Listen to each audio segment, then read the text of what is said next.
porque ya ustedes han llevado hipertensión pulmonar y todo eso, ¿verdad? ¿Aló? No me dejen en vistos. Sí, doctora, ya Sí, doctora, llevamos sí hemos llevado hipertensión. hipertensión pulmonar. Ya, ok. Ajá. Entonces, a ver, déjenme un ratito para compartir. Presentar ahora a tu pantalla.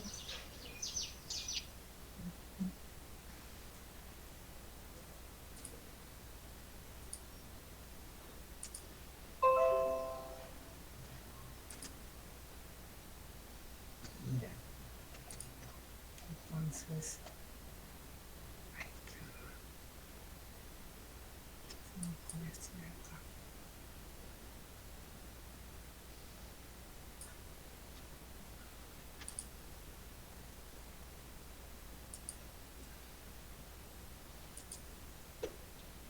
Me avisan si es que se ve, por favor. Sí, doctora, sí se puede ver. Ok. Entonces empezamos con enfermedades de la aorta y arterias periféricas. ¿Ya? Eh, la anatomía, como siempre, un recordario, porque ustedes ya lo tienen que tener bien claro, es el conducto por el cual sale la sangre del ventrículo izquierdo a todo el lecho sistémico.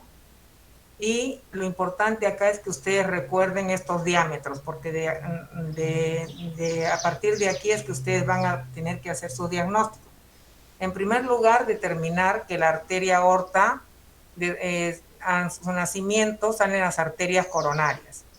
Después da el tronco brachiocefálico, de donde sale la subclavia derecha, ¿no? Y la carótida derecha. Después sale la carótida izquierda, que sale directamente de ahí, y la subclavia izquierda. Esto es importante que ustedes sepan, porque muchas veces es pregunta de examen hasta de residentado. Les hacen pregunta de dónde sale la carótida, la subclavia derecha, y ponen que sale directamente de la aorta. No sale directamente de la aorta, ¿ya? El diámetro en adultos es 3 centímetros en su origen, ¿no? Y en la porción ascendente, todo lo que es la porción ascendente. Luego disminuye el diámetro a 2.5 en la porción descendente en el tórax y a 1.8 a 2 centímetros en el abdomen. La pared de la aorta tiene una capa íntima, que se llama íntima, muy delgada, que está compuesta de endotelio, de tejido conjuntivo subendotelial y una lámina elástica interna. Y esta es quizás la causa de las enfermedades de la aorta que vamos a ver más adelante. La aorta se puede enfermar congénitamente, o sea, la persona congénita, grábense que no es lo mismo que hereditaria. Congénita es que nacen con esa enfermedad. Entonces, congénitamente puede haber alteraciones en el arco aórtico o en las ramas principales de la aorta. Entonces, el paciente puede nacer con un doble arco aórtico. Puede tener la subclavia derecha, puede nacer distalmente de la izquierda. Puede tener un arco aórtico derecho o una subclavia izquierda aberrante. Puede tener un divertículo de Cohn-Merel. Este divertículo es una anomalía del arco aórtico que se localiza en la aorta descendente proximal y puede tener un arco aórtico izquierdo o derecho, pero de ahí surge una subclavia aberrante. Es raro, pero igual se los traigo para que conozcan. La mayoría son asintomáticos. Los hallazgos son incidentales. Ustedes le piden una tomografía, algo, y aparece eso. Y si es que se presentaran los síntomas, es cuando ha habido compresión en el esófago, ¿no? Como este es el divertículo, y presenta disfagia o estridor, o la persona tiene una tos inexplicable. El diagnóstico generalmente se hace por tomografía o por resonancia magnética. Y el tratamiento es quirúrgico si es que hay síntomas. Si no hay síntomas, preferible no tocar la aorta. Otra patología muy conocida de la aorta es la coartación de la aorta, que es más común distal al origen de la subclavia izquierda. Recuerdan que les dije dónde nacía la subclavia izquierda, acá está, y un poquito distal está la coartación de la aorta. cerca a la inserción del ligamento arterioso. Ocurre en el 7% de las personas con anormalidades cardíacas y es más común en hombres que en mujeres. A veces se asocia a una disgenesia gonadal como el síndrome de Turner.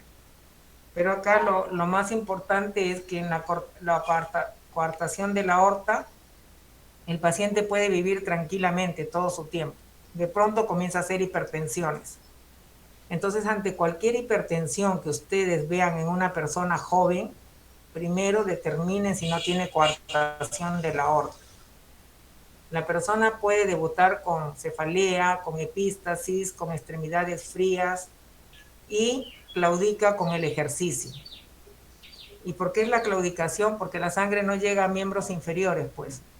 Entonces comienza a hincharse la aorta porque primero resiste, después el ventrículo comienza a hipertrofiarse porque aumentan las presiones, ya no, la persona conforme va desarrollando en su crecimiento, la coartación va haciéndose más, la aorta se va haciendo más estrecha a este nivel. Entonces, ¿qué pueden encontrar ustedes? Soplos valvulares. Ocultan al paciente y le encuentran un soplo aórtico.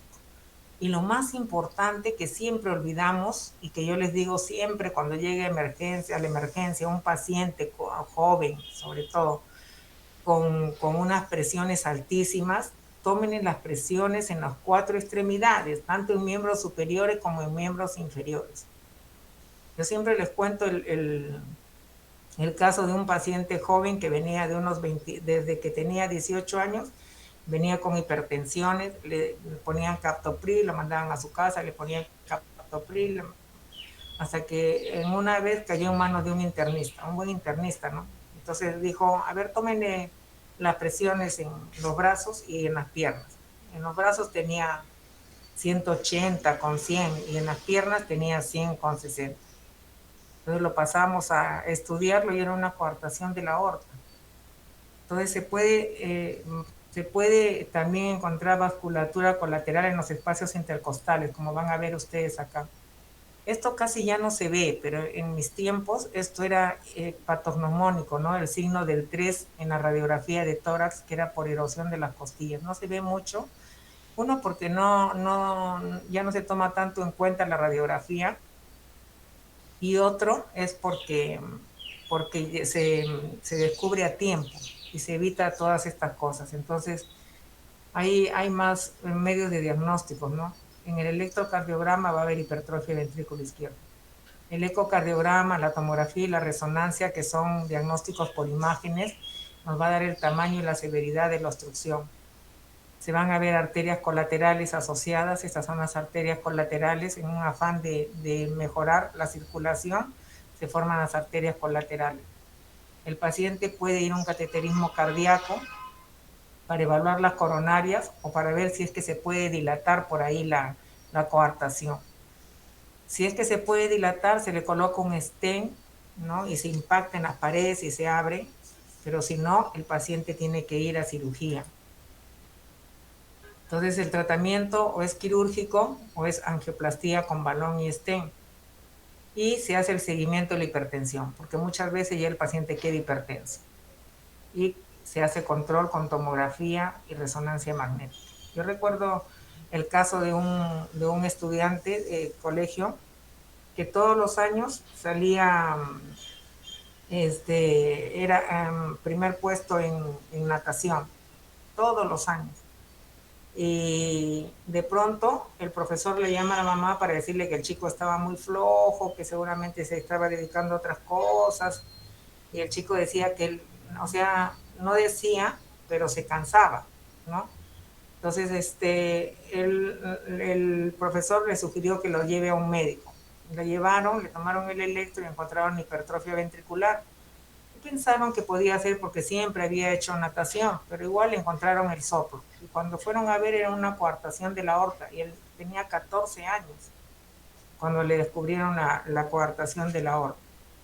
Entonces no le descubrieron por la hipertensión, sino por la disnea. Él se cansaba, se agotaba antes de llegar a la meta y estaba perdiendo esa capacidad según el profesor, y él fue el que prácticamente le dijo, mejor llévelo a un médico para que vea por qué se cansa, pensando que estaba anémico o algo así, y era la coartación de la aorta. Entonces la coartación no siempre te da síntomas precozmente. A veces la gente puede llegar a edades mayores y para darle el malestar, ¿no? Otra patología es el aneurisma aórtico, así como lo ven ustedes. Es una dilatación de un segmento de la aorta. Puede ser fusiforme, puede ser sacular, puede localizarse a nivel de la aorta abdominal o de la aorta torácica, o puede ser tóraco abdominal. Se produce por una degradación de la elastina y del colágeno, ¿no? Ahí ingresan, una vez que se ha producido la degradación, ingresan los linfocitos B, T, los macrófagos, se activan las citoquinas inflamatorias, las metaloproteinasas, o sea, toda la cascada inflamatoria, ¿no? Y se produce el aneurisma. ¿Cuál es la etiología? En la edad mayor, como hemos dicho, puede ser degenerativo, envejecimiento, angina, tabaquismo, antecedente familiar. Puede ser por una necrosis medial quística que se da en el síndrome de Marfan, o sea, en las colágenopatías, ¿no? O el paciente que nace con una válvula aórtica bicúspide, o el antecedente familiar. Puede ser por una disección aórtica crónica, que vamos a ver más adelante, una aortitis infecciosa o por un trauma. Entonces, se da el trauma, se rompe la aorta y inmediatamente se da toda la cascada inflamatoria y se produce el aneurisma aórtico. ¿Cuáles son las manifestaciones clínicas? Depende de dónde está ubicado. Si está ubicado en el tórax, le va a dar dolor, malestar, disfagia, ¿no? Si es en aorta ascendente. Si es en aorta descendente, a nivel abdominal. Acá ven ustedes cómo es que se manifiesta. El crecimiento promedio es de 0.1 a 0.2 centímetros por año. El riesgo de ruptura, 2 a 3% por año. Si es mayor de 4, si es menor de 4, y 7% por año si es mayor de 6 centímetros. Pero la mayoría son asintomáticos. Y también va a ser un hallazgo, ¿no? Si es que presentara síntomas, es lo que les dije. Si está en el tórax, dolor torácico, disnea, tos, disfonía, disfagia. Puede llevar a falla cardíaca congestiva si es que esto origina una insuficiencia aórtica. Y puede dar síntomas de congestión desde el cuello hasta la cabeza, ¿no? Hay lo que casi parecido al síndrome en esclavina que da el síndrome de vena cava superior, ¿no? Toda la parte superior, desde el cuello, extremidades, cabeza, se congestiona y origina el malestar a ese nivel. Ahora, el diagnóstico se hace por radiografía de tórax. Hay un aumento del diámetro mediastinal, desplazamiento, compresión de la tráquea y bronquios principales, por eso queda la tos. La ecocardiografía es útil en aorta ascendente y descendente, pero no te permite ver el arco aórtico. A esa parte no llega la ecocardiografía. Entonces se recurre a la tomografía y a la resonancia magnética, que son sensibles y específicas. Si el paciente tiene aneurismas que son pequeños, asintomáticos, se debe hacer seguimiento cada 6 a 12 meses para monitorizar el crecimiento. Si el crecimiento es muy rápido, hay que intervenir. Esta es una radiografía en donde ustedes ven, miren la aorta, ¿no? Con un aneurisma de aorta torácica. El tratamiento primero es controlar la presión. El paciente que le diagnostican un aneurisma de aorta tiene que tener la presión baja, porque el aumento de presión puede originar una ruptura de la aorta. Entonces hay que darle beta bloqueadores. Un tratamiento adicional para el control de la hipertensión, si es que no controlan, pero beta bloqueadores es el tratamiento por excelencia, el tratamiento médico. Le puedes dar inhibidores de la enzima convertidora o bloqueadores de la angiotensina, por ejemplo en síndrome de Marfan, ¿no? Y la cirugía se hace en pacientes que son sintomáticos.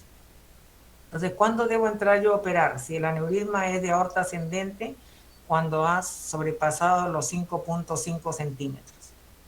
Entonces yo le digo al ecografista o al que me ha hecho la resonancia magnética cuánto mide el aneurisma, ¿no? Si es en aneurisma de aorta descendente, debe pasar los 5,6 hasta los 7 centímetros puede esperar. Pero me dicen, no, lo que pasa es que el aneurisma no llega a 5, pero ha crecido en un año, ha crecido más de 1 centímetro. Entonces también tengo que entrar a operar. O sea, puede ser por cirugía abierta o puede ser igual por una reparación endovascular en aneurisma de aorta descendente. Igual se entra por la arteria femoral y se coloca una endoprótesis. Con eso se evita que vaya a la cirugía. Ahora, el aneurisma de la aorta abdominal por lo general no causa síntomas. Pero cuando uno explora al paciente, ¿no? Que ahora es cada vez más difícil por esto de la pandemia y todo, uno puede encontrar, el paciente le refiere que tiene dolor, una masa palpable, pulsátil, expansiva y no dolorosa al tacto.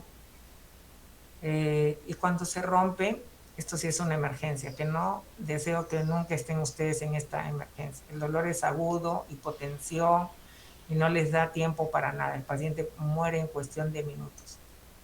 La radiografía de abdomen les va a dar el contorno calcificado del aneurisma y la ecografía va a dar la corroboración seriada del tamaño. Yo he visto en 2 oportunidades, una que me contaron de una paciente que el esposo la traía a la paciente para que la vean y se quejaba por la paciente y siempre se quejaba que todo estaba mal, todo.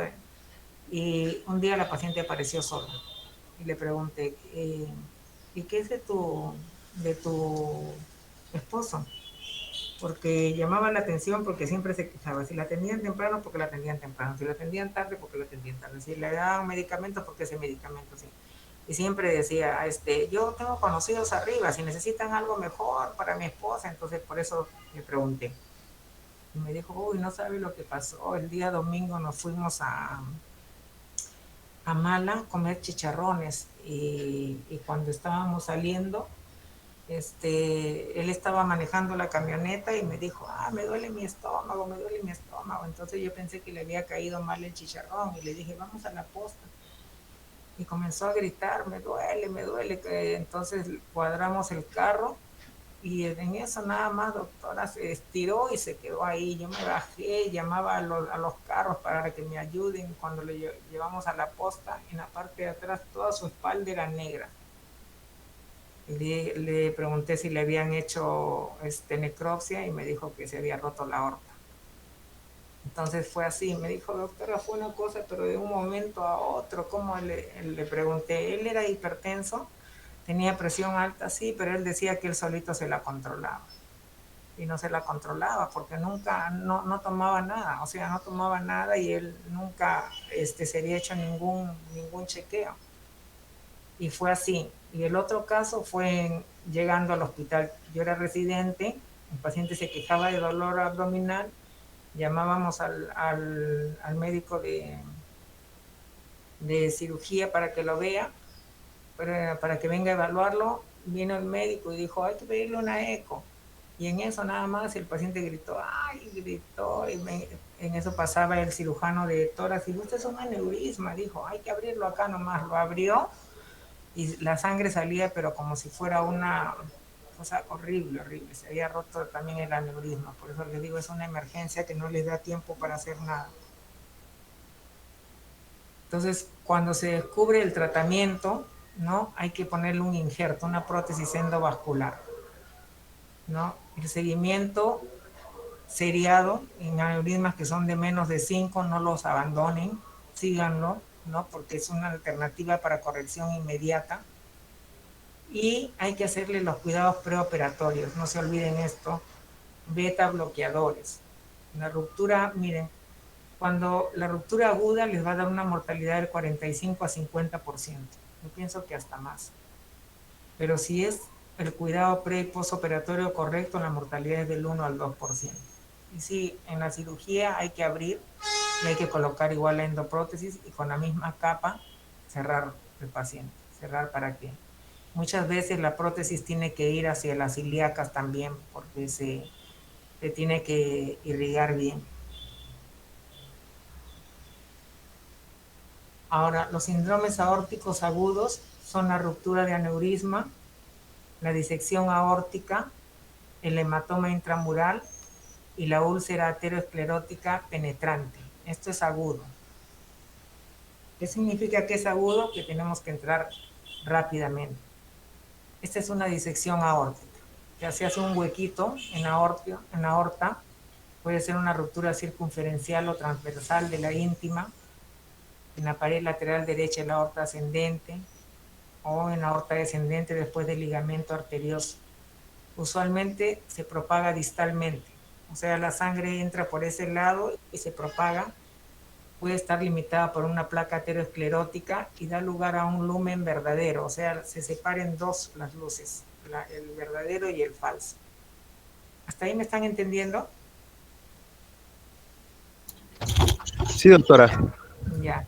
Entonces, las variantes radiológicas puede ser que se tape con un coágulo y se produzca un hematoma intramural o que se haga una úlcera ateroesclerótica. Entonces, esta disección de aorta tiene dos clasificaciones. Nosotros la que más se usa es la de Stanford. Cuando ustedes hablen, vayan donde el cirujano y le digan, tengo un paciente con una disección de aorta, te va a decir, ¿qué Stanford es? ¿Stanford A o Stanford B? Otro te va a decir, ¿qué es DeBakey qué? 1, 2, 3.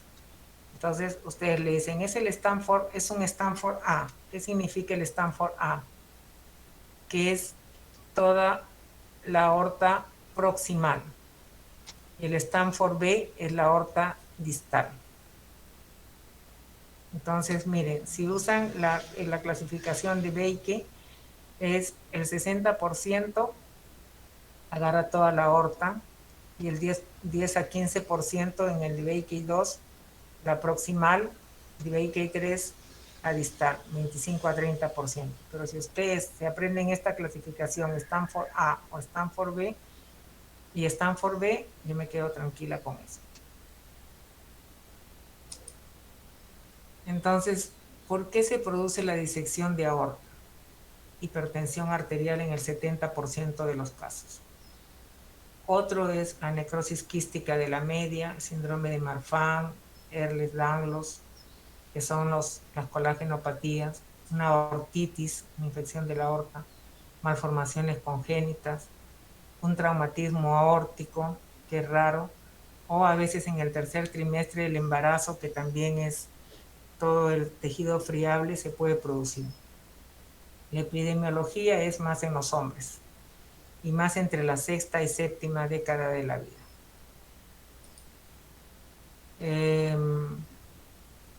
Características: es un dolor agudo, desgarrante, frecuentemente es interescapular, que migra en dirección de la disección.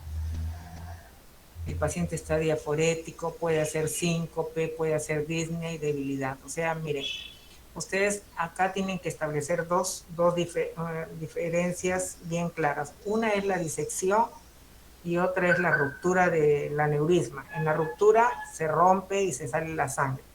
En la disección también se rompe, pero la capa, o sea, lo sostiene. ¿Me entienden? La íntima lo sostiene todavía. Entonces se crea un falso lumen. Este es el verdadero y este es el lumen. Entonces la sangre corre por acá y muchas veces corre más acá en el falso lumen que en el verdadero, y eso es lo que hace que el paciente haga síncope e hipotensión. Y mientras más sangre salga por acá, por este lado, ¿no? Son 7 litros que bota el ventrículo, más sangre salga, entonces hay más riesgo de que se pueda romper. Entonces puede haber hiperhipotensión, puede haber, ustedes no encuentran pulsos. Esta mismo puede ir hasta la aorta y disecar la aorta, ¿no? Puede haber edema agudo pulmonar, hemiplegia, hemianestesia, paraplegia. Como no le llega sangre a los intestinos, hay una isquemia mesentérica, hematuria, isquemia miocárdica, compresión de estructuras adyacentes. Es una emergencia verdaderamente. Acá hay que entrar a cerrar el huequito. Acá no se puede hacer cateterismo, nada, porque cualquier líquido que le ingreses va a empujar más. Entonces el diagnóstico es por radiografía de tórax. Acá ven ustedes donde pueden encontrar un ensanchamiento mediastinal, un derrame pleural usualmente izquierdo, y en el electrocardiograma van a encontrar isquemia miocárdica porque se diseca el ostium coronario. Acuérdense que les dije que las coronarias nacen apenas nace la aorta, ¿no? Los 4 centímetros del nacimiento de la aorta nacen las arterias coronarias. Entonces, acá miren ustedes, este es el doble lumen, esta es la aorta y el doble lumen, ¿no?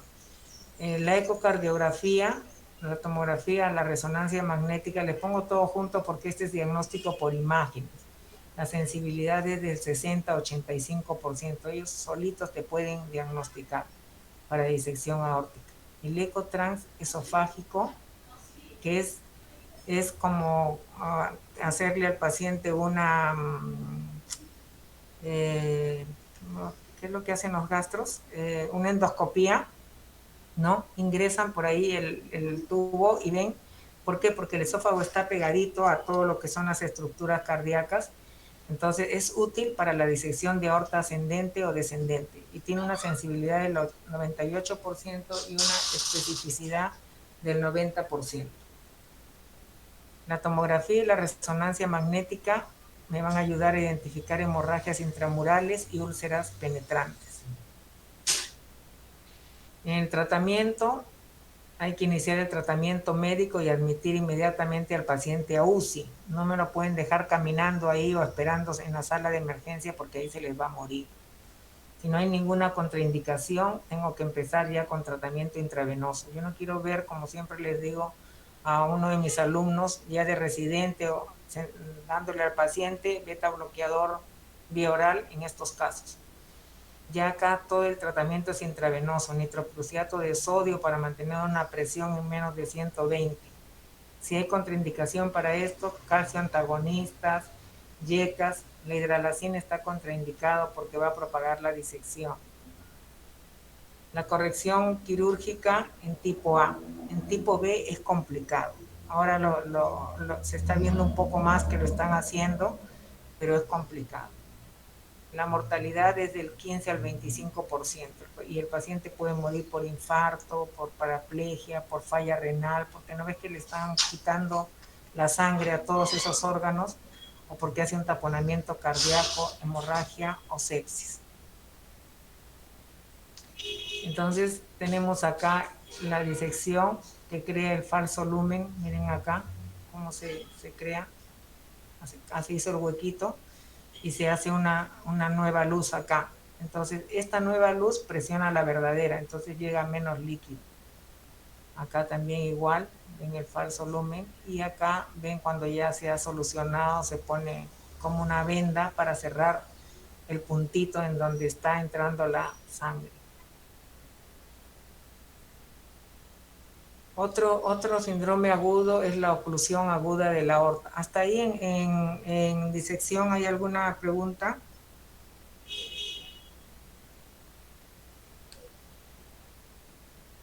No. Doctora, yo sí tengo una pregunta. Sí. Disculpe, respecto al aneurisma aórtico, Ajá. ¿hay alguna forma de prevención o de operar antes de que se dé la rotura? Sí, en aneurisma, ya acuérdate que te dije que si tú le haces un seguimiento, tú lo descubres, ¿no? O sea, llega a tu consultorio, el paciente no tiene síntomas, pero al hacerle el eco o la tomografía le encuentras que tiene un aneurisma de 4 centímetros. Entonces tú le haces a los 6 meses o a los 12 meses un nuevo control. Si ves que uno tienes que mantenerle la presión baja, otro es que no lo pierda de vista. Si ves que ha crecido más de 1 centímetro por año, ya inmediatamente se lo presentas al cirujano para Ok, evitar. doctora, gracias. Ajá. Ahora, si tú en el momento que tú le diagnosticas ves que tiene más de 5 centímetros, se lo presentas al cirujano, porque hay un equipo, al menos acá hay un equipo que define cuándo es la cirugía, ¿no? Entonces ya hay que hacerle otros estudios más profundos, pero cuando apenas lo descubras tienes que presentarlo para decir, mira, ¿sabes qué? Este paciente hace un año tenía la dilatación, porque no es aneurisma todavía, la dilatación de la aorta la tenía en 4 y le he hecho a los 6 meses un nuevo control, ya tiene 4.5, o le he hecho en un año y tiene 5. Entonces no voy a esperar hasta que tenga 5.5 para que ustedes, quiere decir que está creciendo muy rápidamente. Pero mientras tanto, tu obligación como cardiólogo, como internista, es mantenerle la presión baja. ¿Ya? Además de decirle baje de peso, lleve un estilo de vida saludable, no haga esfuerzos, porque todavía a veces muchos de esos se dedican a hacer ejercicios isométricos, a cargar pesas. Esas cosas tienen que evitarse, definitivamente. ¿Ya? Ok, doctora, gracias. Ok. El otro síndrome agudo es Doctora, la... disculpe, Sí, dime. ¿y las hemorragias intramurales y úlceras penetrantes tienen que ver con la disección de aorta o son patologías aparte? Sí, tienen que ver con la disección de aorta. O sea, la hemorragia, una vez que entra ahí, te dije que se puede formar un trombo o quedarse ahí, quedarse ahí como una hemorragia, ¿no? Se forma un trombo y ahí se queda, esa hemorragia intramural ahí. Se cierra solo, mejor dicho. En algún momento hizo su disección y se quedó ahí, y se quedó como una hemorragia intramural. Esas se cierran solas.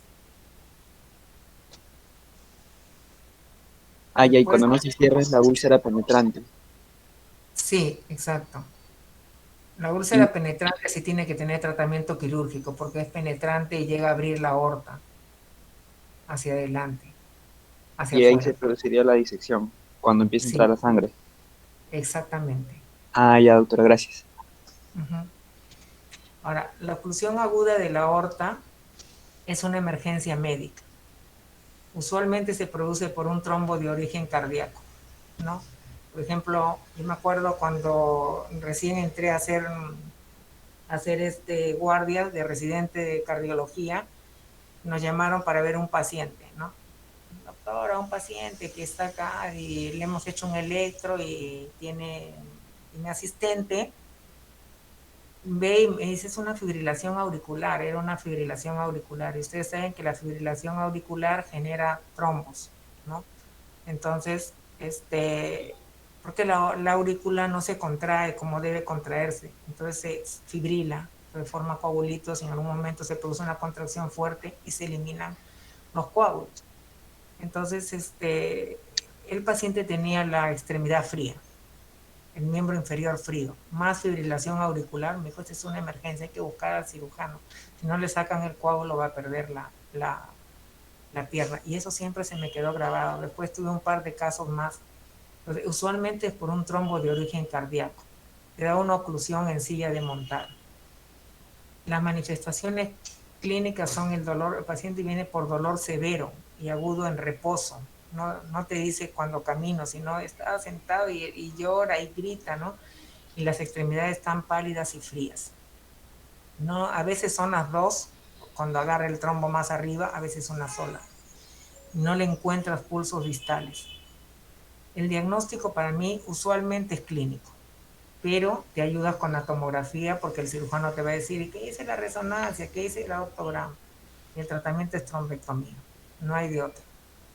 O revascularización de emergencia. Si primero intentar sacar el trombo y si no se puede, hay que hacerle un injerto que bypassee la zona del trombo. Si no, el paciente va a perder la pierna. A veces nos distraemos en esperar la tomografía y el paciente o pierde la pierna o se establece un flujo lento y termina con una marcha así arrastrando la pierna. También lo he visto cuando se demora. Entonces hay que presionar para que entre el paciente a operarse.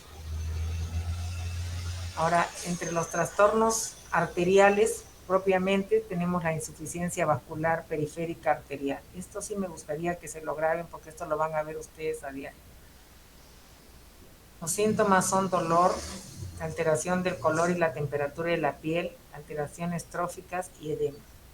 El dolor, les digo que lo van a ver porque el paciente muchas veces va a su consulta y le dice, tengo hormigueo en las piernas, y sobre todo en las noches, parestesias, calambres, pesadez. Entonces, esto ya es crónico, ¿no? Pero ustedes lo pueden descubrir a tiempo. Y el paciente puede decirles que está con una claudicación intermitente. ¿Qué quiere decir? Doctor, ¿sabe qué? Yo camino 3 o 4 cuadras y me tengo que parar porque me duelen las piernas. Me paro y me pasa. Pero antes caminaba 6 cuadras y me dolía. Ahora camino 3 y me duele. Entonces, es así. El paciente hace ejercicio, le duele. Reposa, alivia el dolor. Vuelve a hacer ejercicio, dolor. ¿Ya? Es como la angina de pecho. Es igualito que la angina de pecho. Por eso se llama angor de las extremidades. El diagnóstico es clínico acá. Clínico, clínico. O sea, dígame, ¿cuándo es que le duele? ¿Cuando camina o cuando está en reposo? No, cuando camina.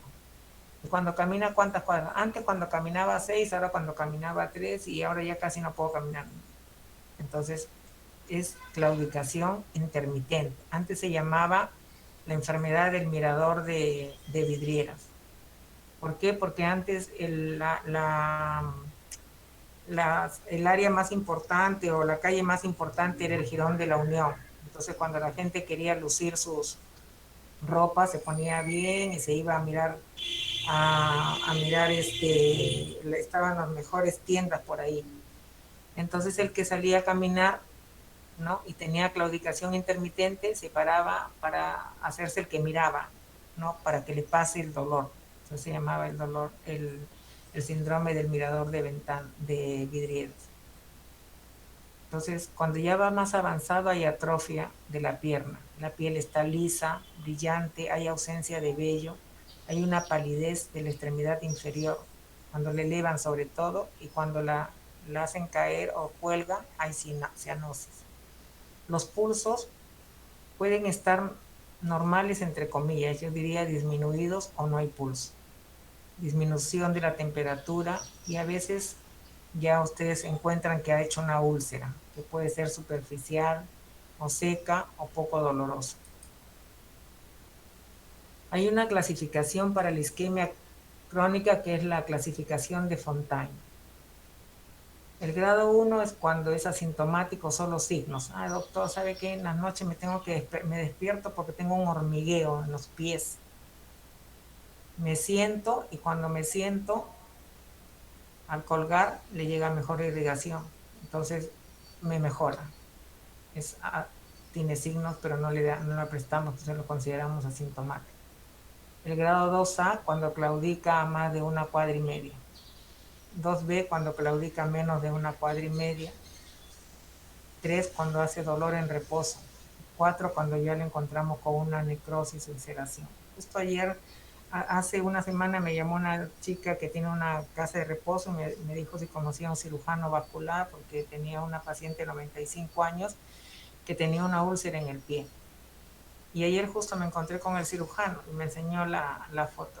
Era una foto peor de la que les voy a presentar, que tenía la persona una gangrena, le había operado un traumatólogo, le había cortado 2 dedos, pero la gangrena se había extendido.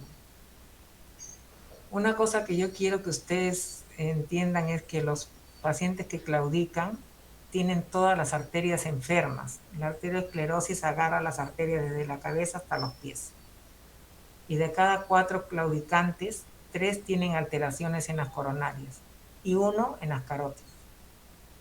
Fallecen el 27% a los 5 años y el 62% a los 10 años. Entonces, cuando ustedes tengan un paciente claudicante y lo quieren enviar a que le hagan un cateterismo, hágale un cateterismo, un pancateterismo, o sea, desde el cuello hasta las piernas, porque se van a encontrar con que tiene otras arterias. A veces le dan tratamiento solo para las piernas y el paciente termina muriendo de un infarto. Y dicen, qué mala suerte. No, no es que mala suerte, es que no hiciste bien tu tarea. Entonces, la oclusión arterial segmentaria crónica puede llamarse síndrome de Lerich o oclusión de arterias ilíacas o femorales. También hay la tromboangiitis obliterante, que generalmente afecta a varones menores de 45 años, flebitis superficial, edema, espasmo arterial, ulceración profunda, húmeda, muy dolorosa. Acá tienen ustedes una tromboangiitis obliterante, miren. Hay de todos los grados. y el síndrome de Raynaud. Este es un trastorno que le van a preguntar a ustedes bastante sobre eso. Es un trastorno vasomotor que afecta a las extremidades frecuentemente. Es una constricción arterial episódica, pero que altera las arterias digitales. Generalmente es en los pies, pero también se da en las manos y puede progresar y originar alteraciones atróficas. Está relacionado con el frío, con trastornos psíquicos, también con trastornos del colágeno. Puede haber gangrena en la punta de los dedos.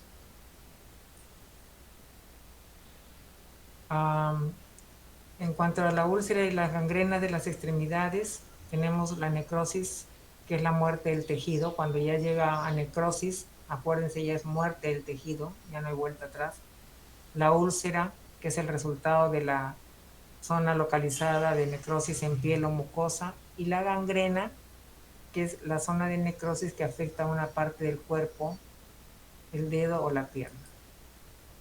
Entonces, las diferencias entre las úlceras y gangrena es que la úlcera puede ser circulatoria, puede ser causa neoplásica, infecciosa, neuropática por radiación, o puede ser traumática por quemaduras o por irritantes químicos, o una úlcera por decúbito.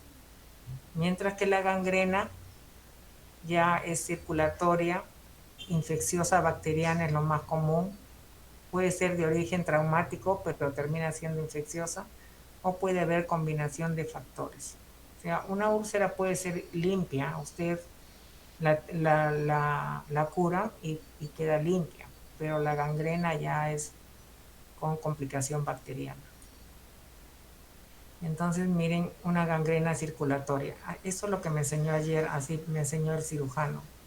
Es una gangrena seca, es una oclusión arterial, se momifica, muchas veces se caen solitos los dedos. Y esta es una úlcera húmeda ya. Ya acá ya ingresaron los gérmenes, no hay una infección secundaria, hay crepitación, ustedes ponen acá hay crepitación. Es bien difícil la curación acá, muchas veces hay que amputar y hay que amputar más arriba todavía, porque si no va creciendo la infección. La gangrena traumática es debido a contusión o aplastamiento de una extremidad. Puede haber lesión vascular o se puede complicar con una infección. Y la bacteriana, hay necrosis tisular, pero por acción bacteriana. Generalmente es por Clostridium, anaerobios y streptococos. Entonces, cuando le das además de la curación, hay que darle un tratamiento antibiótico amplio y bien dirigido, bien dirigido. Bueno, eso es todo lo que les tenía que traer en relación a enfermedades de la aorta y de vasos. No sé si tengan alguna consulta para pasar al otro tema. Doctora, una consulta. Sí. Sí. Dime. Sí, doctora, una consulta. En el caso de insuficiencia vascular periférica, ¿cuál sería la etiología? ¿Serían los trastornos de dislipidemia metabólicos? Sí, claro, o sea, mira, son todas las causas que te producen la aterosclerosis, ¿no? Que son los factores de riesgo cardiovasculares, que son 5 mayores y el resto que son que coadyuvan. Entre los mayores están la hipertensión, la diabetes, la dislipidemia, el antecedente familiar y hipertensión, diabetes, el antecedente familiar y algunos consideran el estrés, pero secundariamente están también la presencia de ácido úrico alto, está el antecedente de haber tenido antes, por ejemplo, en el caso de infarto, de haber tenido un infarto. Entonces, todo eso te va haciendo daño a las arterias.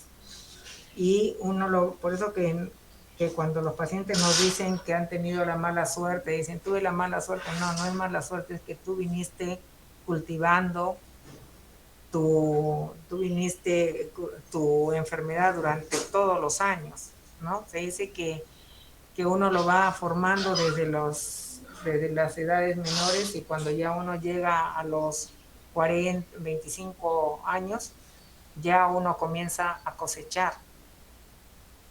Inclusive se han encontrado necropsias de niños de 14 años donde ya han encontrado formado la placa aterosclerótica. Por eso se dice que se debe comenzar desde niños, y se habla ahora de una prevención primordial que debe ser desde la gestante, que a la gestante ya hay que comenzar a darle dietas adecuadas, un estilo de vida adecuado, que es ejercicio, control del estrés, mejor dieta, ¿no? Entonces todo eso es lo que te va a evitar los daños arteriales y cardíacos, y a todo nivel, ¿no? En general. La obesidad también. Ok, doctor, gracias. ¿Alguna otra pregunta? Porque nos falta un tema, chicos. Doctor, una pregunta. Para la claudicación intermitente, eh, Ajá. mm, siempre pensar en, o sea, como primera opción, insuficiencia vascular periférica, y qué otras patologías más podría pensar. Porque quizá una disminución del gasto cardíaco también podría producir eso o no. ¿Una qué? Una disminución del gasto cardíaco. No. O sea, la disminución del gasto cardíaco sí te puede dar en primer lugar te va a dar disnea, ¿no? O sea, no es un síntoma así solo, ¿me entiendes? En cambio, la claudicación, y a la larga, esta disminución del gasto cardíaco sí te puede dar fatiga, que es porque no llega la sangre a las piernas, ¿me entiendes? Porque una cosa es disnea y otra es fatiga, pero la claudicación es dolor,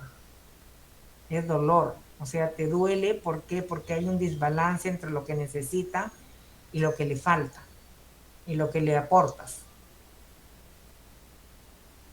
Ah, ya, doctor.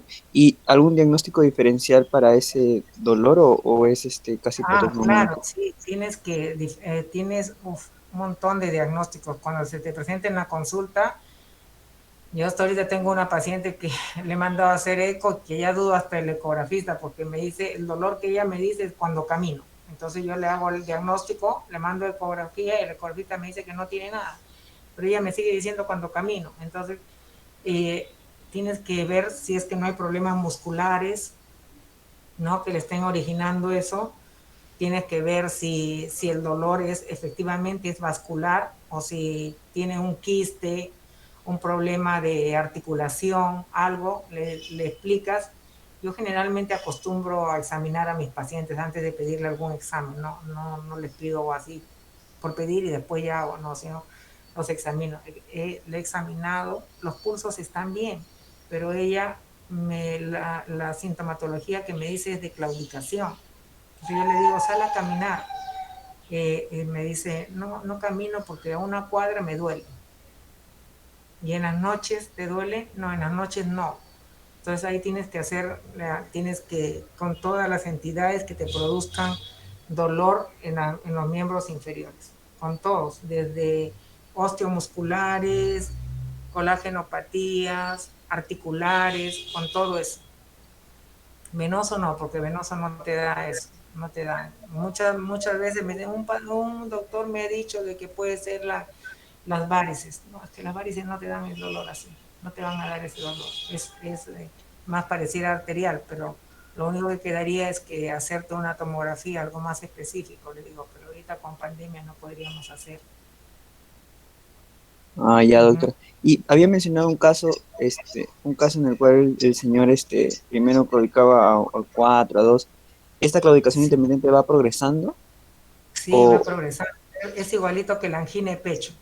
En la angina de mm, pecho se va cerrando la arteria, ¿no es cierto? Entonces el paciente te dice, doctor, yo no, o cuando llega, te dice, no tengo dolor y tú le preguntas cuando camina, ¿cómo es el dolor? Oprime, hinca, punza, te dice, es una opresión, una cosa que no puedo explicar.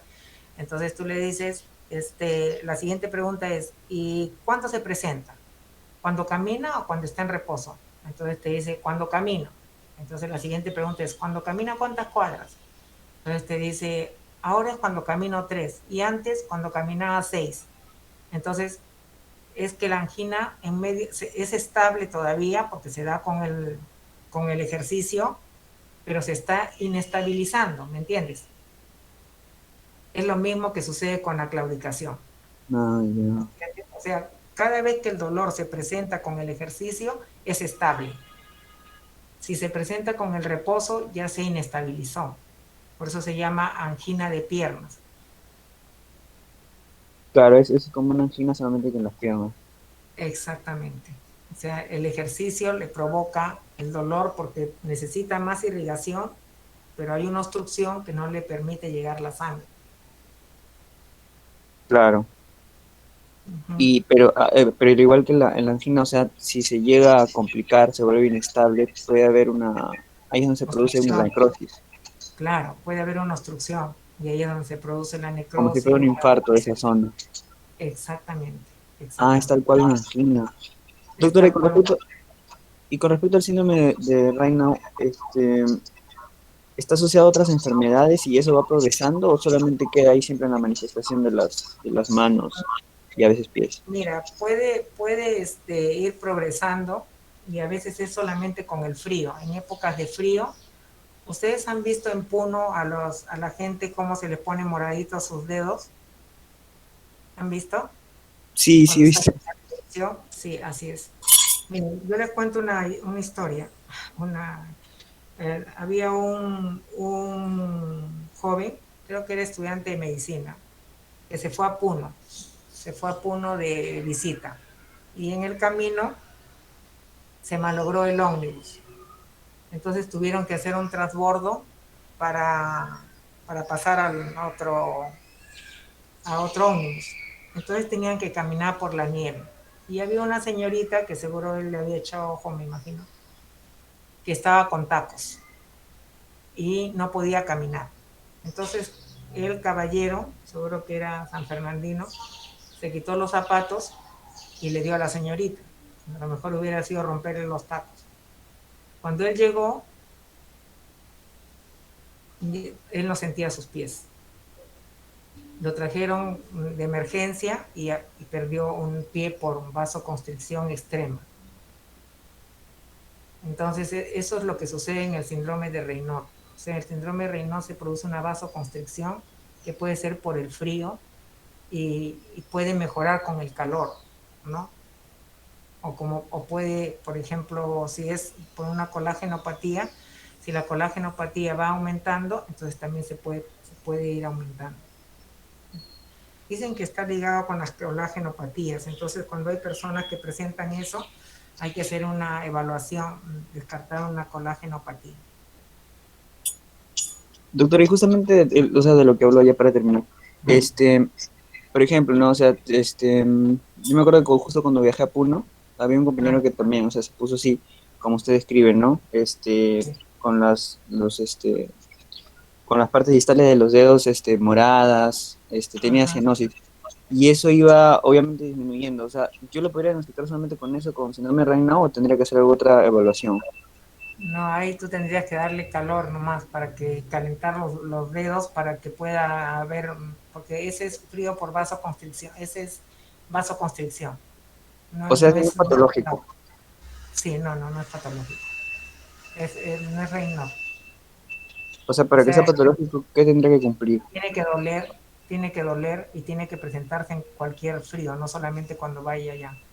Ah, ya, entiendo. Ok, ¿Ya? doctora, gracias. Ok.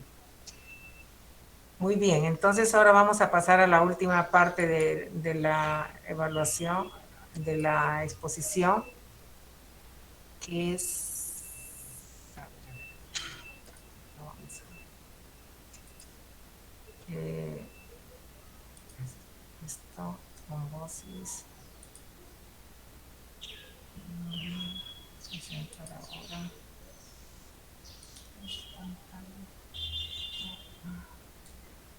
No lo encuentro. Doctora, buenas tardes. Sí. Tuve problemas al inicio con mi internet y no me pude conectar y me conecté un poco tarde. No sé si estar lista. De ahí me das tu nombre para ponerte. ¿Ya? Ok, gracias. Gracias. Ahí están viendo. Sí, sí, doctora, sí se puede ver.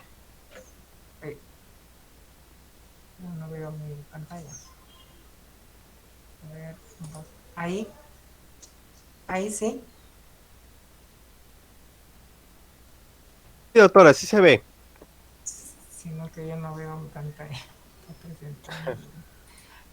Ustedes sí la ven, pero yo no la veo. Voy a dejar de presentar un ratito. Ahí está. Compartir.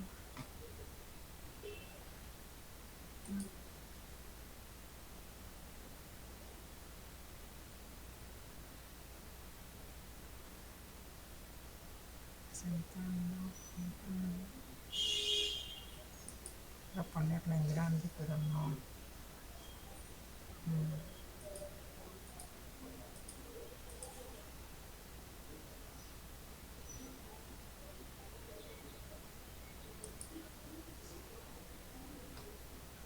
¿Ustedes sí ven?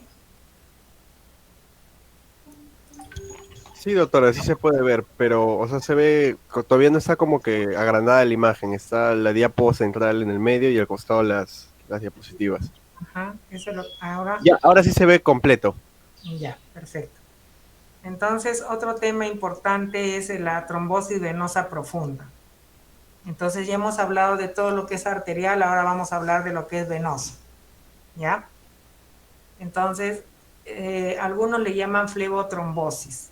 Nosotros tenemos un sistema arterial profundo y un venoso profundo y un sistema venoso superficial. Ahora vamos a hablar primero del venoso profundo, ¿no? Que empieza con la vena cava inferior, la vena ilíaca común, sigue con la ilíaca externa, la femoral, femoral superficial, la safena mayor, ¿no?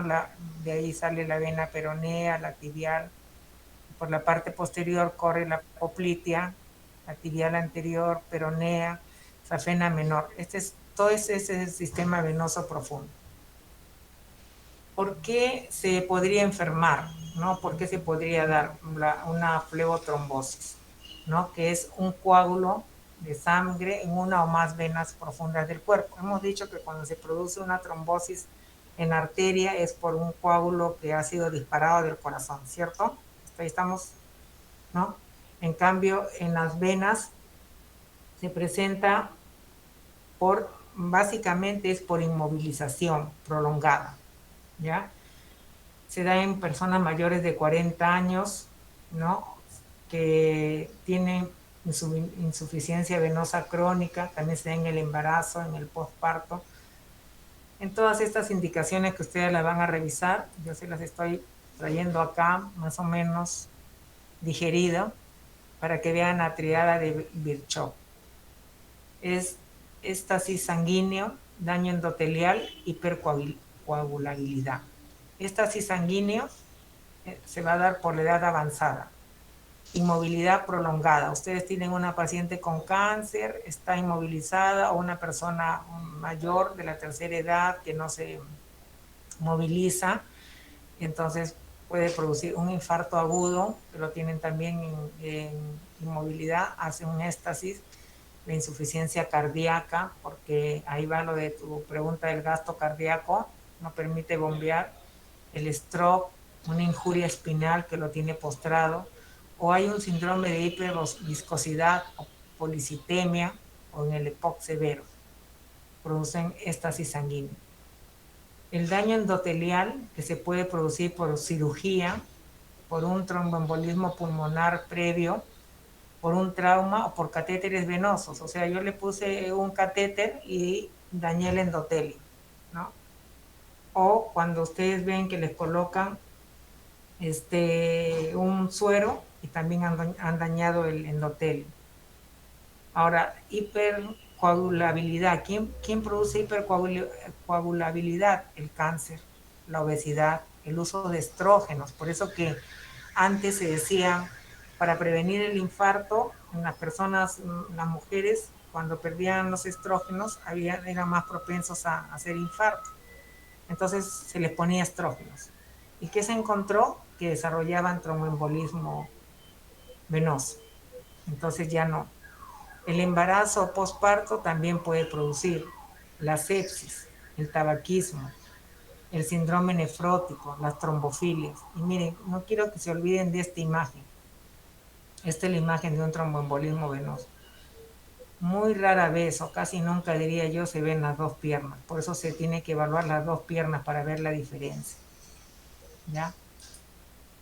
¿Cuáles son los síntomas? El paciente tiene dolor espontáneo, que no es con el ejercicio, ¿eh?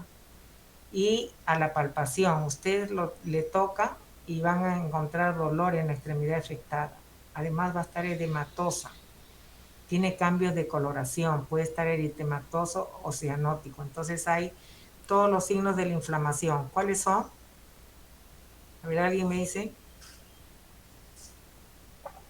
Edema, Edema, dolor, rubor, dolor, rubor, calor.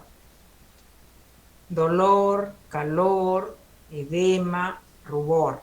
Entonces, eso van a encontrar, por eso aumento de la temperatura local, hay aumento de la red venosa superficial, puede haber parestesias y hay una sensación de empastamiento. Voy a regresar a esto anterior para que ustedes vean, miren, ven la red venosa, ven estas venitas chiquititas. Aló, no me dejen en vistos. Ven como una red chiquitita así de venas delgaditas. Sí, doctora, ajá, sí se ve. Ya, esta es la zona del empastamiento, ¿no? Es característico, ¿eh? Y estos son los signos que yo se los he traído, ¿no? No necesitan aprenderlo, pero antes, cuando había todo era semiología, habían estos signos. El signo de Sick, dolor al extender la rodilla. El signo de Hoffman, este sí es importante. Hay dolor con la dorsiflexión pasiva del pie a nivel gemelar. Ustedes le dicen, ustedes le doblan el pie, así ves que ustedes le doblen, y el paciente tiene dolor. Y el signo de Hollow, que le aprietan los gemelos y le duele, no le tolera. El signo de Lowenberg, dolor en la región gemelar con una presión del signo manómetro inferior a 180.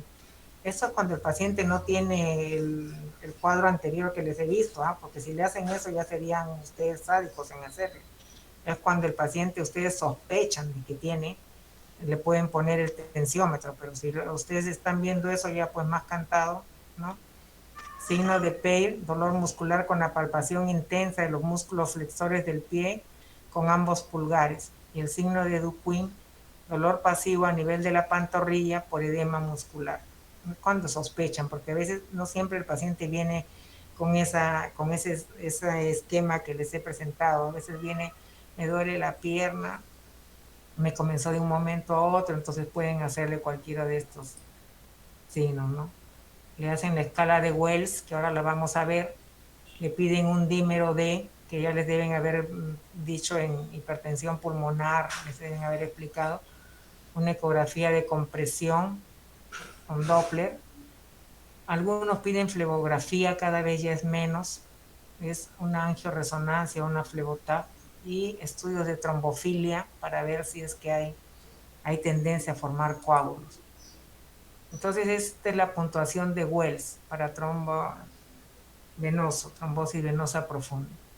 Si el paciente se le da un punto si es que todo es positivo, ¿no? Cáncer activo, parálisis o inmovilización del miembro, reposo en cama más de 3 días o cirugía mayor en el último mes, dolor en el trayecto, edema en toda la extremidad, pantorrilla con aumento de más de 3 centímetros, edema con fovea, circulación venosa colateral superficial.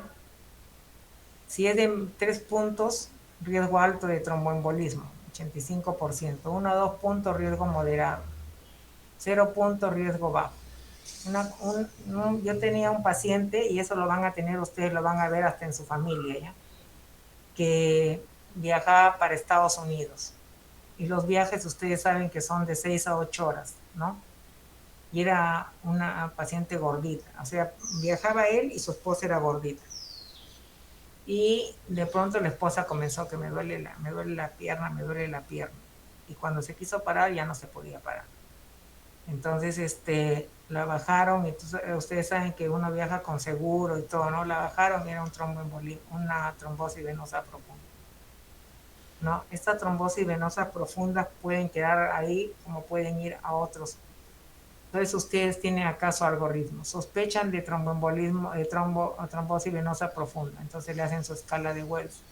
Si es menos de 2 puntos, pero siguen sospechando, le piden un dímero D. Y ahora vamos a ver qué cosa es el dímero D. Sale negativo, no tiene trombosis. Le dicen, no señora, no es trombosis, puede ser otro dolor, de repente mucho tiempo ha viajado sentada. Si le sale positivo, le piden un ecodoppler. Le sale normal, no tiene tromboembolismo.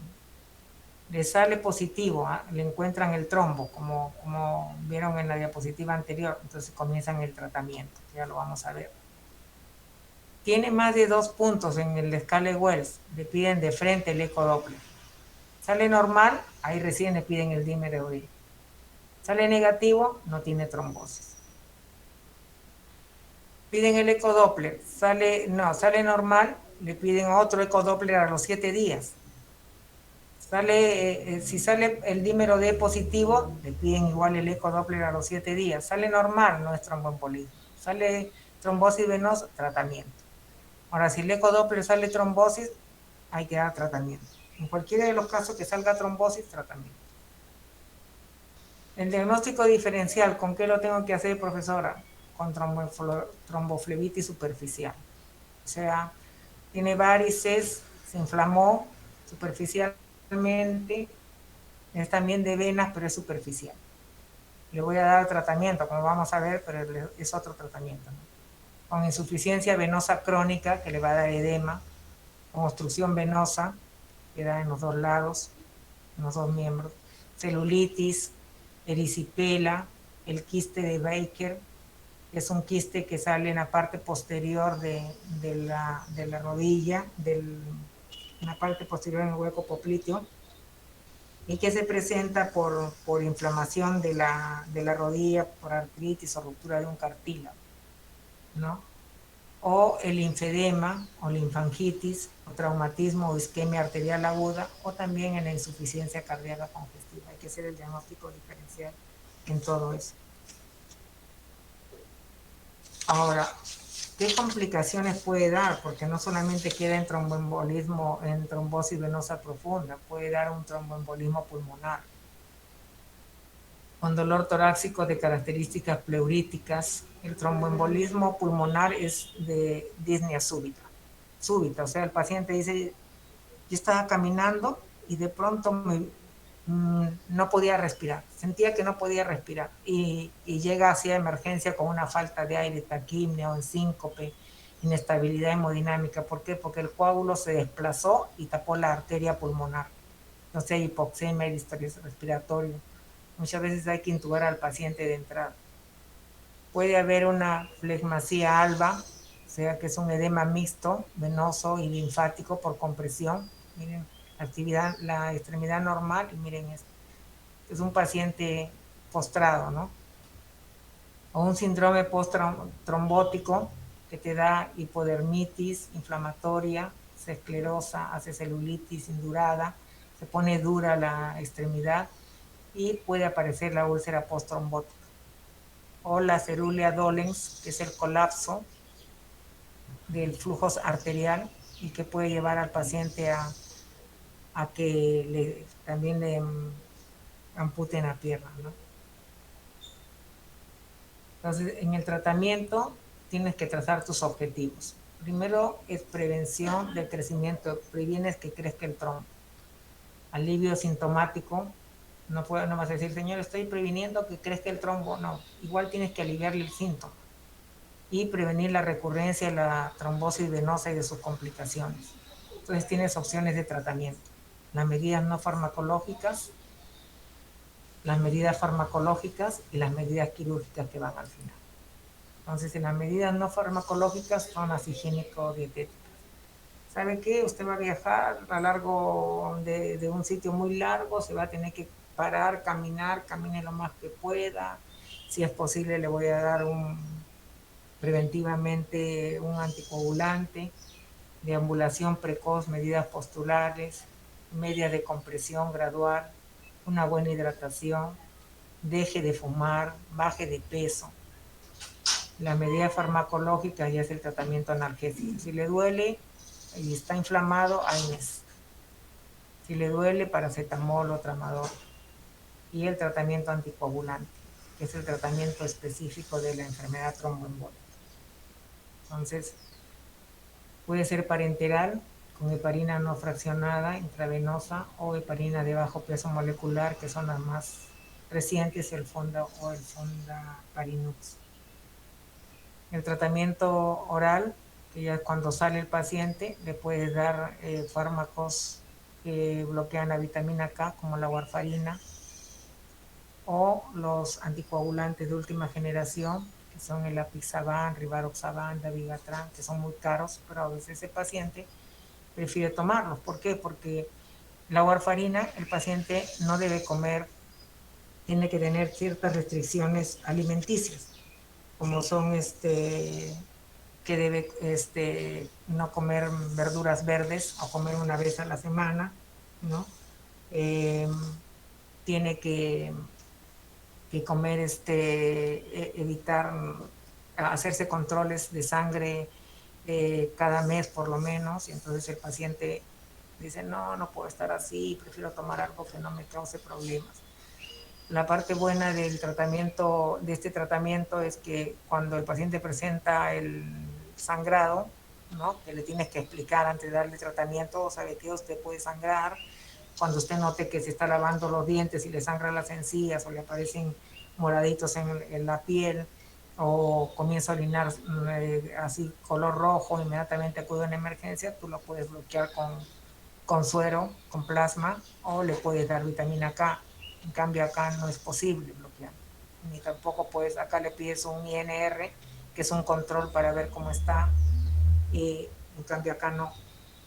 Entonces la anticoagulación oral más la anticoagulación parenteral hay que administrarlo ambos conjuntamente desde el primer día, porque recién el oral va a empezar a hacer efecto al tercer día.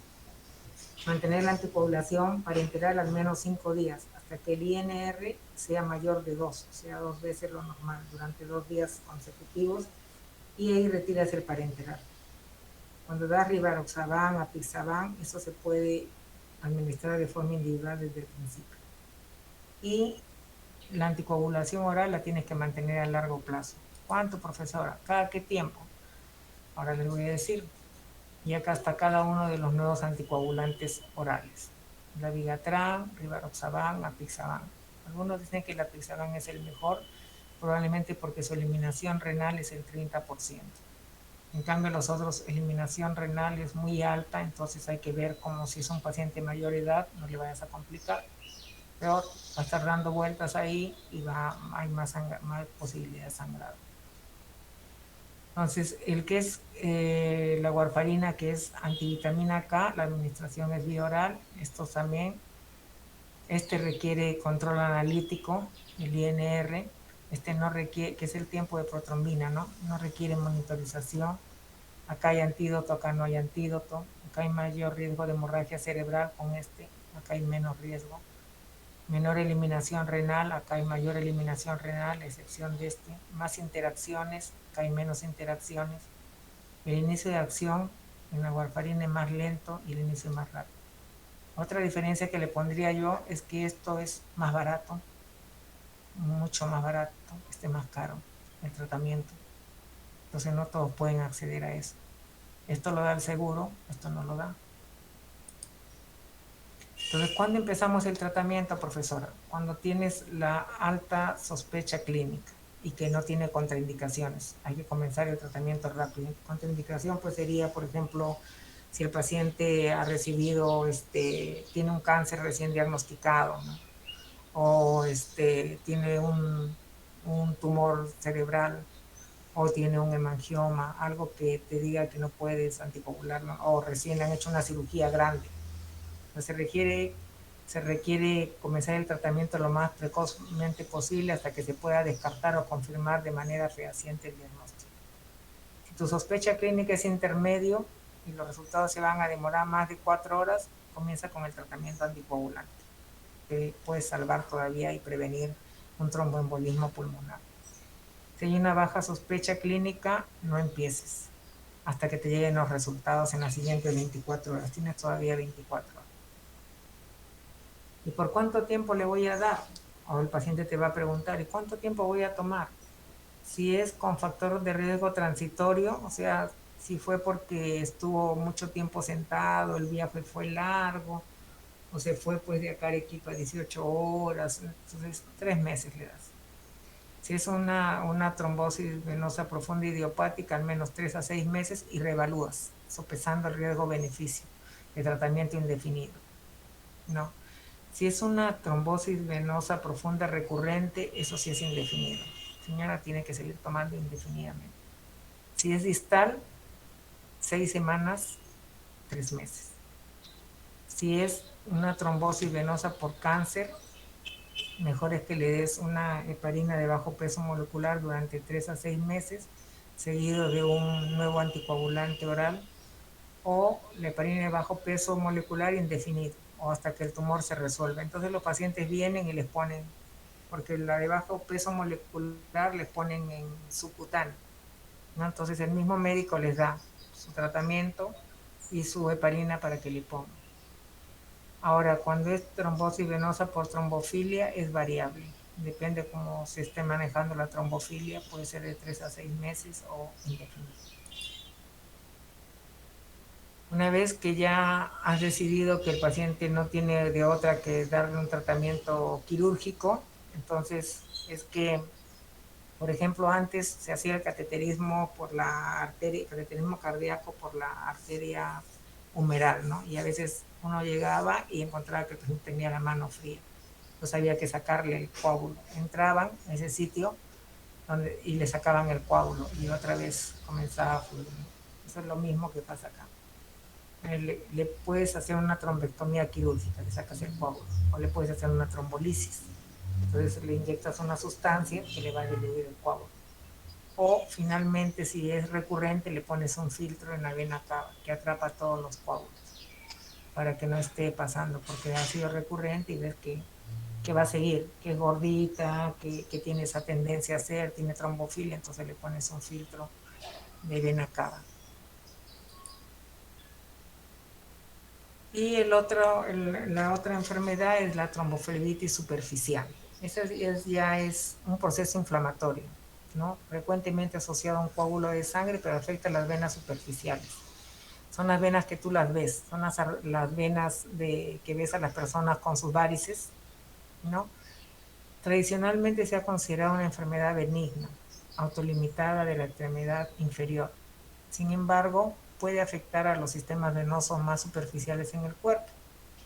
Y en algunos casos, cuando agarra la unión de las venas venosas superficiales, de las venas superficiales con la profunda, puede producir una trombosis venosa profunda y llevar embolia pulmonar. O sea, ya vemos que no es tan benigno. Entonces el cuadro clínico es de dolor local. Me duele, me duele, me duele, dicen, pero no es el dolor así arterial que le decía, ¿no? Y además le pica la zona de la piel, hay sensibilidad, hay enrojecimiento de la piel, hay endurecimiento del tejido circundante. Comparte los mismos factores etiológicos de otros trastornos trombóticos, pero se puede desarrollar de un momento a otro también. Esto que quiero que se graben, las varices sigue siendo el más importante y común factor etiológico en el 88% de los casos. O sea, ustedes van a encontrar siempre que tiene varices la paciente. También inmovilidad prolongada, el estado de hipercoagulabilidad o el trauma en la pared, o sea, la triada de Virchow, puede producir. La canalización intravenosa predispone a la tromboflebitis. Entonces a veces le ponen la vía y ustedes ven que se queda rojo y dicen, bueno, es una tromboflebitis, por lo que le han puesto la agujita o el venocal. Hay episodios previos de tromboflebitis superficial. Otros factores de riesgo, lo mismo, que les dije, viajes prolongados, cirugía reciente, embarazo, casi comparten los mismos factores de riesgo, ¿no? Entonces, generalmente la tromboflebitis superficial estéril es en la mayoría de las presentaciones, y la traumática es posterior a la lesión del miembro. Puede estar asociada con equimosis del tejido circundante, con una canulación intravenosa, infusión de productos irritantes o la tromboflebitis química producida por la escleroterapia durante el tratamiento de las venas varicosas. O sea, ustedes han visto en las propagandas que dicen que te solucionamos las varices antes del verano y no sé cuánto. ¿Han visto? ¿Han escuchado? ¿Aló? Sí, doctora, sí se le puede oír. No, pero ¿han escuchado eso de la escleroterapia? No. No, no, no. La escleroterapia es una, eh, ¿cómo se puede? Es un procedimiento cosmetológico. O sea, para las mujeres, generalmente se ven las mujeres, se lo hacen las mujeres jóvenes que quieren usar short, que quieren usar minifalda en verano. Entonces, para que no se les vea esas venitas, se hace la escleroterapia. Entonces le inyectan una sustancia irritante que le produce una tromboflebitis química y que después borra esas venas. Pero lo que no saben es que después esas venas salen en otros sitios. Y otra es la tromboflebitis infecciosa, que es causada por la canalización intravenosa que ocasiona la infección y trombosis. Acá hay que usar antibióticos. O sea, igual esa parte está roja, está con dolor, con fiebre, puede producir una celulitis, ¿no? Y la tromboflebitis superficial migratoria. O sea, son tromboflebitis recurrentes en diversos sitios separados sin una causa identificable local. Muchas veces lo asocian con algún tipo de carcinoma, principalmente el carcinoma de páncreas. Entonces, el diagnóstico es el examen clínico. En el 77% de los casos te vas a dar cuenta por el examen clínico. Puedes pedir una ecografía Doppler venosa, ¿no? Que te va a excluir la trombosis venosa profunda. Luego el síndrome de hipercoagulabilidad lo estudias con todos estos, con un examen de sangre, un perfil de coagulación, y el dímero D es un producto de degradación de la fibrina, lo pides como dímero D. Y su concentración es más para la trombosis venosa profunda y en el embolismo pulmonar, pero también puede aumentar cuando hay tromboflebitis superficial. El tromboembolismo puede coexistir con la trombosis venosa profunda en el 5 hasta el 53% de los pacientes. Y la trombosis venosa profunda y embolia pulmonar también puede ser tan alto como 18%. Entonces, una tromboflebitis superficial se puede convertir en trombosis venosa profunda y luego en embolia pulmonar. La respuesta es sí. Pero va a haber hiperpigmentación de la piel sobre la vena afectada. Ustedes van a ver a las personas que tienen varices cómo se les hiperpigmenta la piel, se les pone negrita y dura, ¿no? Y a veces se forma infección y formación de abscesos. Y a veces pueden hasta sangrar.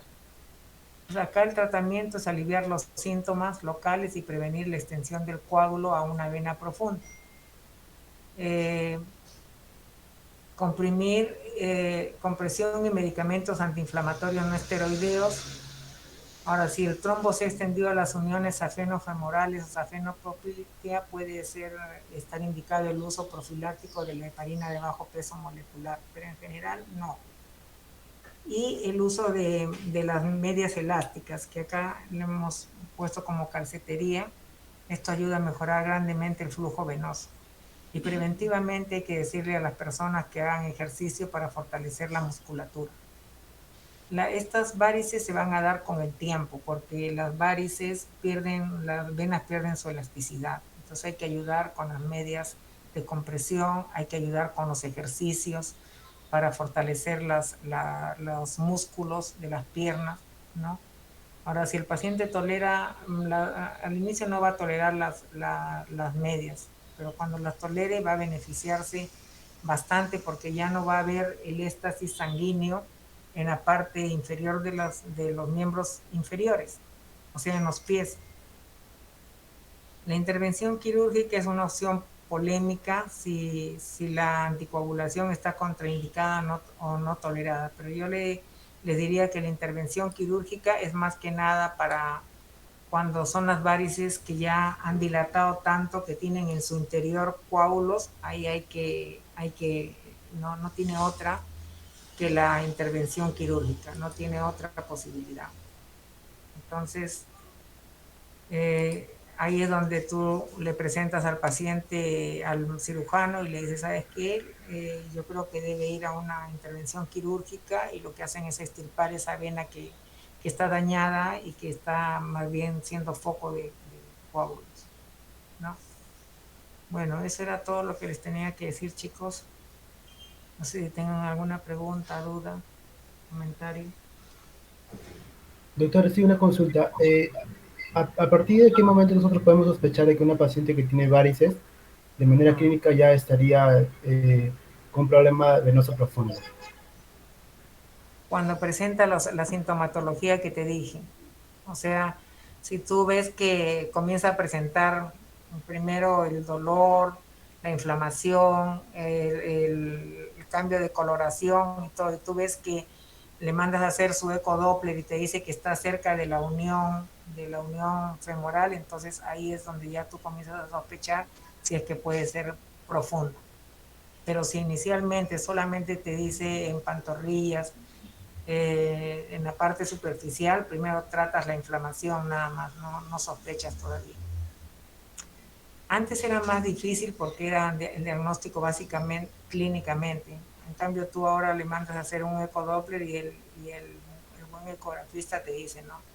Está comprometido el territorio de la vena profunda, de la vena femoral y no sé cuánto. Entonces, ahí es donde tú ya comienzas a sospechar que te puede hacer una trombosis venosa profunda. Ok, doctora, gracias. Doctor, una pregunta. Buenos días. Buenos días. Quería preguntarle, una persona con varices y digamos que inevitablemente su trabajo es estar parada todo el día, toda la mañana, digamos. ¿A esta persona se le puede indicar ya medias elásticas o todavía Sí, no? sí, no, sí se les debe indicar medias elásticas. Nosotros acá a las enfermeras les sugerimos que empiecen porque las enfermeras son las que están más de pie. Les sugerimos que desde etapas tempranas usan las medias elásticas. ¿Cuál es la diferencia? Es en el tipo de compresión. O sea, hay una compresión leve, moderada y severa. Entonces tú le dices, usa una compresión leve para evitar que se vaya dilatando más las venas. ¿Me entiendes? Entonces, ¿qué hace esta compresión? Hace que siempre esté la vena esté aplastada y pueda ayudar a subir la sangre hacia arriba. Entonces, esa es la idea. Y ahora hay medias para hombres y medias para mujeres, ¿eh? Y las medias para hombres son igualitas. Antes era solamente las de mujeres que eran, ¿cómo se llama? Hasta arriba, panties. Y ahora hay medias tipo calcetín y son, pero como cualquier calcetín y más bonitos todavía. Y entonces el hombre también puede usar porque también hay varices en los hombres. Entonces los cirujanos, por ejemplo, usan porque están parados, tienen que operar parados. Entonces ellos son los que más sufren de varices, entonces tienen que usar esas medias. Entonces es una manera de prevenir. La prevención no se olviden, controlar los factores de riesgo, bajar de peso, mayor actividad, las medias elásticas que las puedes usar, no a la edad de ustedes, pero ya si tienen un trabajo que están parados, preferible usen medias elásticas de baja compresión. Porque a veces encima todavía ves a los pacientes que llegan con unas medias con liga. Y la liga les está ahí produciendo más varices. Entonces, eso se le tiene que decir. No puedo usar estas medias, señora. Porque esto le está originando como una ligadura, igual como cuando le van a sacar sangre y le están dilatando más a las arterias. ¿Ya? ¿Alguna otra pregunta? Voy a ver quiénes me faltan. Alania, ¿llegó? No. Presente, doctora. Alanya. Sí. Sí, doctora. Ya. Después me faltaba Contreras Ríos. No. De ahí me faltaba Gutiérrez Toledo. Tampoco. Ah, me faltaba Mesa Vilca. La presente, doctora. Mesa. Sí, Ya. presente. ¿Alguien más que no le haya puesto, por favor?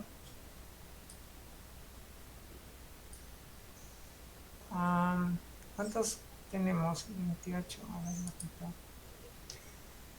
ver, yo tengo acá 28 y en la lista también 28. ¿O hay alguien que está con doble?